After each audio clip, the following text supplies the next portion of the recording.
Good morning students. This is Civics class 9th chapter 1 what is democracy, why democracy, and this is going to be our last class on this chapter. Let us start. So far we have understood what is democracy. Democracy is a government of the people, by the people and for the people, as Abraham Lincoln has said. Besides, democracy is a form of government in which people elect their representatives, and these representatives take decision on behalf of the people. India is the largest democracy in the world. It is the 7th largest country in the world, and it is the second most populous country after China. There are two types of democracies, direct and indirect. Indirect democracy is also called representative democracy. In India, it is indirect democracy. This kind of form of democracy exists in countries where there is large population. Far, we have also understood the basic features of democracy. First is free and fair election. Second is major decisions are taken by the elected representatives of the people on behalf of the people. Third is the basic rules, ideals and ideas of the constitution cannot be changed by the current government. Let us study further broader meanings of democracy. अब तक हमने लोकतंत्र का जो सीमित अर्थ है, जो minimal meaning है, वो समझा, लेकिन जो लोकतंत्र है उसका एक बड़ा अर्थ भी है.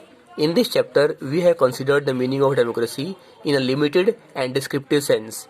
We have understood democracy as a form of government.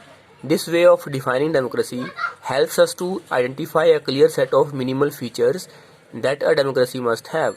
The most common form that democracy takes in our times is that of a representative democracy, जो भारत में है. भारत में अप्रत्यक्ष लोकतंत्र या प्रतिनिधित्व लोकतंत्र है.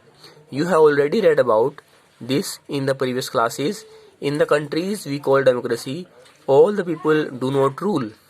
A majority is allowed to take decision on behalf of the people. Even the majority does not rule directly. The majority of people rule through their elected representatives. This becomes necessary because modern democracies involve such a large number of people that it is physically impossible for them to sit together and take a collective decision. Even if they could, the citizen does not have the time, the desire or the skills to take part in all the decision. This gives a clear but minimal understanding of democracy. This clarity helps us to distinguish democracies from non-democracies, but it does not allow us to distinguish between a democracy and a good democracy. अब तक हमने जान लिया है कि एक लोकतांत्रिक देश और एक गैर लोकतांत्रिक देश में क्या अंतर होता है. स्वतंत्र निष्पक्ष चुनाव और संविधान के जो आधारभूत ढांचा है उसमें कोई तत्कालीन सरकार बदलाव नहीं कर सकती, और जो निर्णय लेने का अधिकार है वो लोगों के द्वारा चुने गए जो प्रतिनिधि हैं वो लेंगे. इस तरह की बातें हमने जानी, लेकिन इसके अलावा जो हमें समझना है कि एक अच्छे लोकतंत्र और एक लोकतंत्र में क्या अंतर होता है. It does not allow us to see the operation of democracy beyond government.